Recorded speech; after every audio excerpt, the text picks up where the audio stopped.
Ang tanong, paano kung hindi na-approve? Ibabalik nyo yung down payment or yung reservation fee? Yan, dugtungan na natin.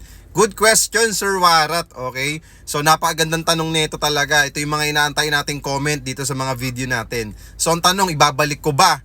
Okay, for example, ako yung agent mo. Ibabalik ko ba yung reservation fee mo or yung down payment mo? Syempre, hindi po. Okay? So, bakit po kasi natin ibabalik yung reservation fee or down payment? Okay, kung alam naman po natin, kung alam ko naman at ng developer at ni BDO or ni Pag-ibig Financing na alam niyang hindi ka ma-approve, bakit namin tatanggapin yung reservation fee mo?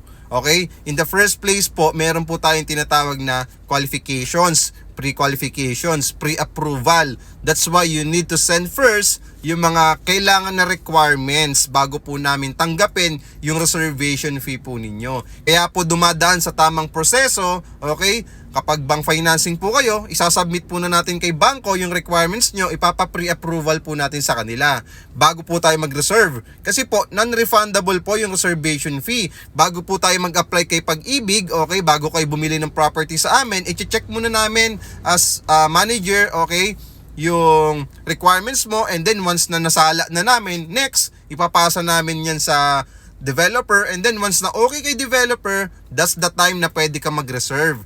That's why kailangan meron kang requirements bago ka mag-reserve kasi pinipre-qualify natin yan and pinapa-pre-approval kay bangko or kay Pag-ibig.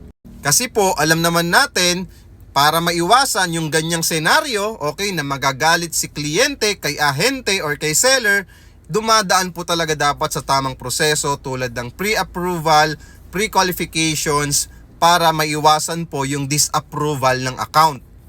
Kasi pagagalitan nyo ko as a seller or bilang ahente nyo kapag kayo na disapprove. Kapag ginawa natin na bara-bara lang yung reservation fee nyo. Diba masakit sa damdamin yon? At iisipin nyo, nako, binentahan lang ako ni Sir Byron. Hindi man lang ako inasikaso ng maayos. Hindi ako inalagaan bilang kliyente. Ouch, diba?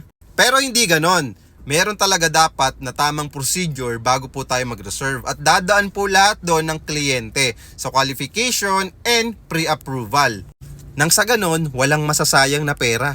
At kapag happy ka, happy din ako. O diba ang sweet? So follow nyo ako, Sir Warat. Maraming salamat po and God bless.